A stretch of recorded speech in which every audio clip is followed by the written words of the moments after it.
Alors, le message de ce matin fait une nouvelle fois écho à l'ADN de notre union d'église Perspective.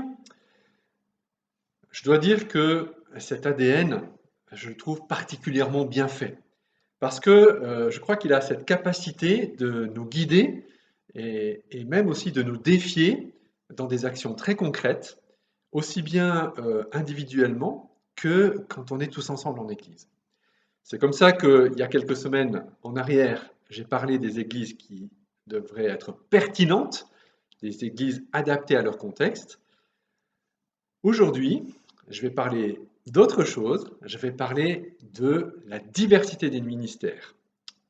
Et pour cela, nous allons lire ensemble un petit bout de la lettre que Paul a écrite aux Éphésiens, lettre de Paul aux Éphésiens, chapitre 4, à partir du verset 7. Chacun de nous a reçu la grâce de Dieu selon la part que le Christ lui donne dans son œuvre. C'est bien ce que déclare l'Écriture. Il est monté sur les hauteurs, il a emmené des captifs, et il a fait des dons aux hommes. Or, que signifie il est monté? Cela implique qu'auparavant, il est descendu jusqu'en bas, c'est-à-dire sur la terre. Celui qui est descendu, c'est aussi celui qui est monté au-dessus de tous les cieux, afin de remplir l'univers entier.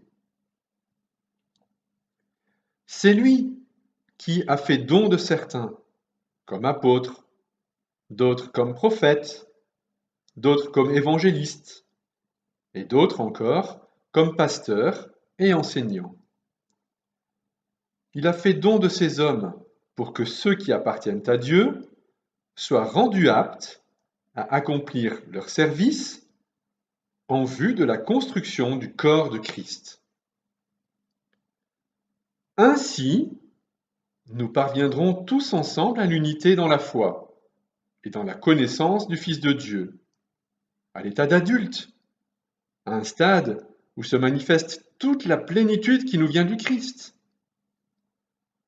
De cette manière, nous ne serons plus de petits enfants ballottés comme des barques par les vagues et emportés çà et là par le vent de toutes sortes d'enseignements, à la merci d'hommes habiles à entraîner les autres dans l'erreur. Au contraire, en exprimant la vérité dans l'amour, nous grandirons à tous égards vers celui qui est la tête, le Christ. C'est de lui que le corps tout entier tire sa croissance, pour s'affermir dans l'amour, sa cohésion et sa forte unité lui venant de toutes les articulations dont il est pourvu, pour assurer l'activité attribuée à chacune de ses parties.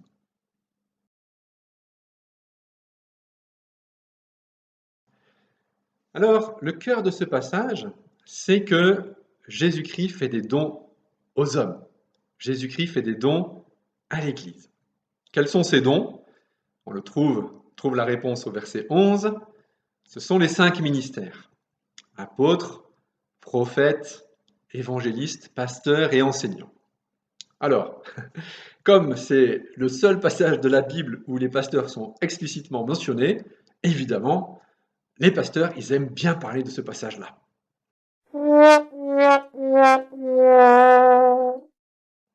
Comme ce passage est un peu dense, on a tendance à le saucissonner en petits morceaux. Et c'est dommage. Regardons ensemble une question en particulier. Qui fait les dons aux hommes? Qui donne à l'Église les ministères? On trouve la réponse à cette question au verset 8. Voici ce que déclare l'Écriture. Il est monté sur les hauteurs, il a emmené des captifs et il a fait des dons aux hommes. Cette phrase-là, ce verset, c'est une citation, en fait, une citation du psaume 68, au verset 19. Et l'ensemble du psaume 68 est un psaume de victoire. Alors, qui fait des dons aux hommes? Qui donne les ministères? C'est celui qui est monté sur les hauteurs, c'est celui qui emmène les captifs. C'est l'image du Dieu victorieux qui monte au temple suivi d'un cortège triomphal. Vous connaissez sûrement cette image, une image très répandue dans l'Antiquité. Le vainqueur célèbre son triomphe en prenant la tête d'un cortège et il traîne derrière lui tous les vaincus. Alors, je repose ma question de départ. Qui fait des dons à l'Église? Qui donne les ministères? C'est Jésus-Christ, bien sûr, mais pas n'importe quel Jésus-Christ, c'est Jésus-Christ triomphant.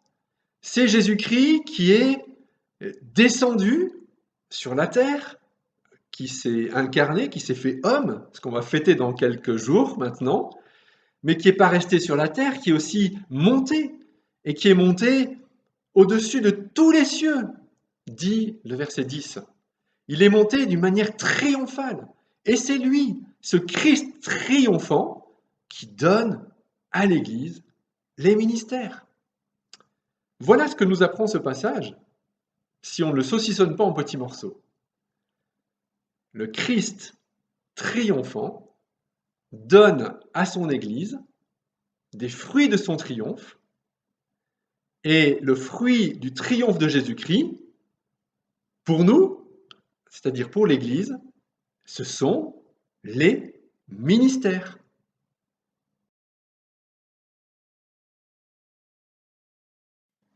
Alors, je note tout de suite que ce que le Christ triomphant donne à son Église, ce n'est pas un seul ministère. C'est une diversité des ministères. Là, dans ce passage, il y a 5 ministères qui sont mentionnés, les apôtres, les prophètes, les évangélistes, les pasteurs et les enseignants. Alors, je ne suis pas du tout de ceux qui voudraient réintroduire dans l'Église d'aujourd'hui des apôtres, je mets des guillemets, ou des prophètes. Pas du tout.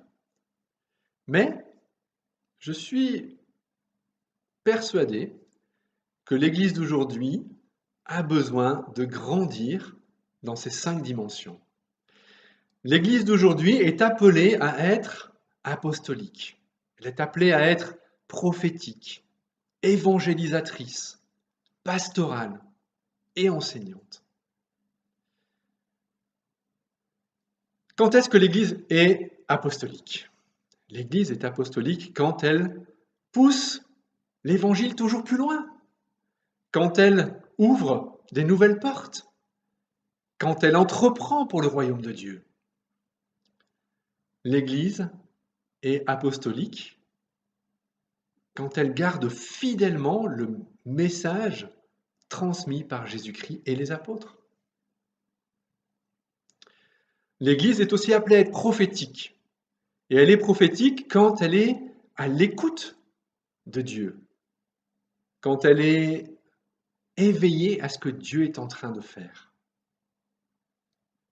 Quand son moteur à l'Église, c'est l'amour de Dieu. L'Église est aussi prophétique quand elle appelle à plus de justice et à plus d'obéissance, comme l'ont fait les prophètes. Quand est-ce que l'Église est évangélisatrice?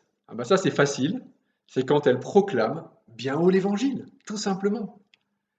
Quand elle appelle à la conversion, quand elle appelle au changement de vie. Quand elle veut toucher le plus grand nombre et gagner le plus grand nombre pour Jésus-Christ. Quand est-ce que l'Église est pastorale? Quand elle prend soin. Quand elle prend soin des personnes. Quand elle accueille.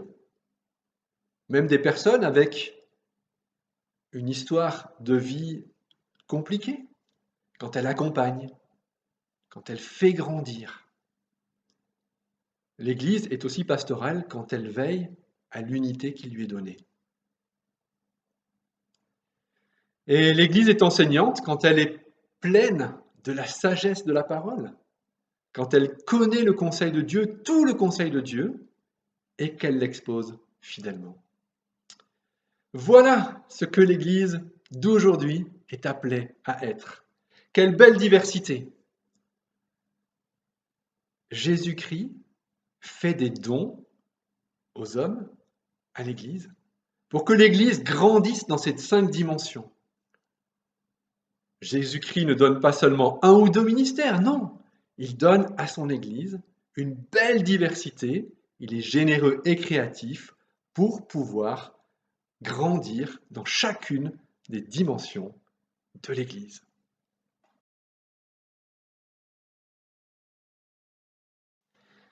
Malheureusement, ce qu'on a tendance à faire, c'est de nous appuyer sur un seul type de ministère.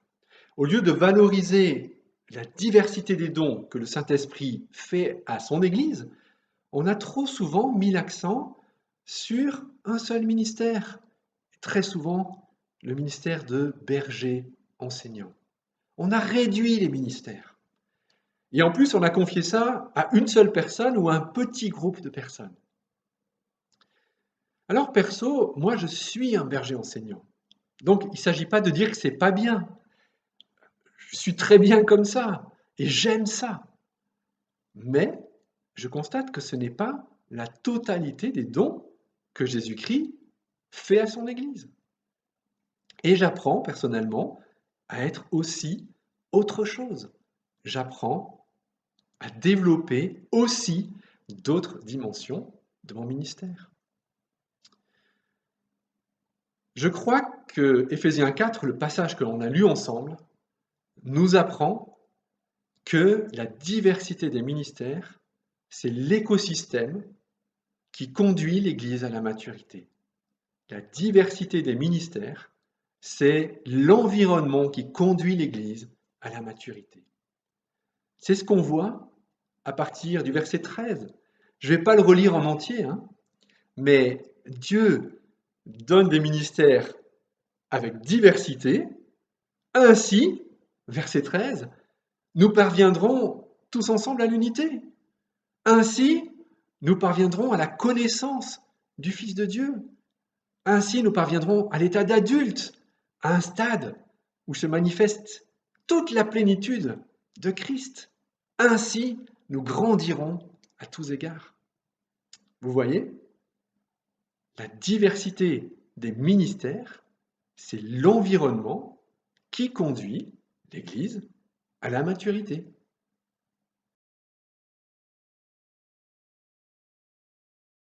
Alors, arrivé au point où on en est maintenant, tu te dis peut-être, c'est bien beau, mais tout ça, c'est pas pour moi. Je ne suis pas apôtre, ni prophète, ni évangéliste, ni pasteur, ni enseignant. J'entends cette remarque, mais je voudrais te rassurer. Peut-être déjà que tu es effrayé par le mot ministère. Si c'est le cas, eh bien franchement, il n'y a pas de quoi. Un ministère, ce n'est rien d'autre qu'un service. C'est exactement le même sens. Un ministère, ce n'est rien d'autre qu'un service. Alors, je prends un exemple. Qui d'entre nous sert Jésus-Christ en prenant soin de quelqu'un? C'est un ministère de pasteur. Vous voyez, il n'y a pas qu'à moi que ça arrive. C'est un ministère de soins, de berger, de pasteur. Deuxième idée pour te rassurer. Pourquoi est-ce que les ministères sont donnés à l'Église? Dans quel but? On trouve la réponse au verset 12. Pour que ceux qui appartiennent à Dieu soient rendus aptes à accomplir leur service en vue de la construction du corps de Christ. Je répète, pour que ceux qui appartiennent à Dieu, c'est-à-dire l'ensemble des chrétiens, soient rendus aptes à accomplir leur service en vue de la construction du corps de Christ. Les ministères sont donnés pour deux choses. Premièrement, pour construire le corps de Christ, c'est-à-dire que l'Église grandisse. Et deuxième chose, pour former le peuple de Dieu, les saints, à leur service, pour former chacun d'entre nous à son propre service, à son propre ministère. Par exemple, une partie de mon ministère à moi, c'est de vous former pour votre ministère à vous. Et c'est ce que j'essaye de faire. J'essaye de vous équiper, j'essaye de vous lancer, de vous mettre en route, j'essaye de vous faire de la place. Pourquoi? C'est pas pour faire tourner l'église. Ça, c'est le cadet de mes soucis. Mais j'aimerais, par-dessus tout, que tu découvres le ministère que Dieu attend de toi, que tu découvres les services que Dieu attend de toi. Parce que c'est là que Dieu t'attend. Et que ça serait vraiment trop dommage de passer à côté.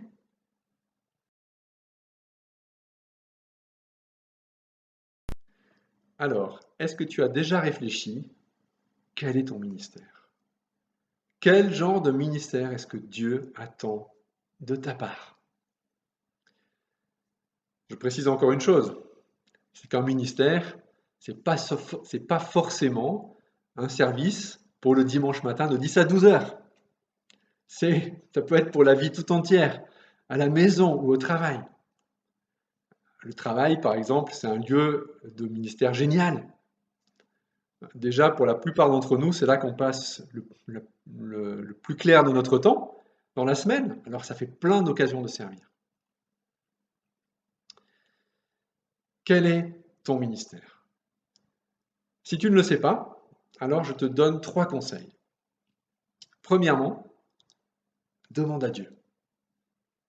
C'est la première chose à faire. Demande-lui ce qu'il attend de toi. Et il va te répondre. Deuxièmement, essaye. Essaye. Tu as le droit d'essayer et de constater que finalement, c'était pas ça. Et tu pourras essayer autre chose. Quand on se trompe, c'est un très bon moyen d'affiner notre compréhension de ce qu'est notre ministère. Donc, essaye. Troisième conseil, aide les gens qui sont autour de toi. Regarde les gens qui sont autour de toi. Est-ce qu'autour de toi, tu as des gens qui portent des fardeaux?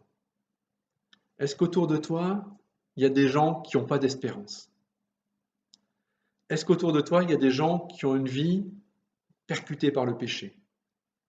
Aide-les, serre-les, passe du temps avec eux. Dis-leur ton espérance. Prie pour eux et prie avec eux.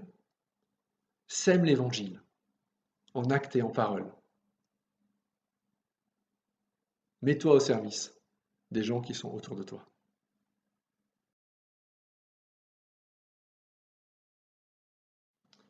Je conclus et je résume. Le Christ triomphant donne à son Église des fruits de son triomphe. Il donne des ministères. La diversité des ministères, c'est l'environnement qui conduit l'Église à la maturité. C'est pas très étonnant. Si tout le monde est en route avec ses dons, alors on grandit.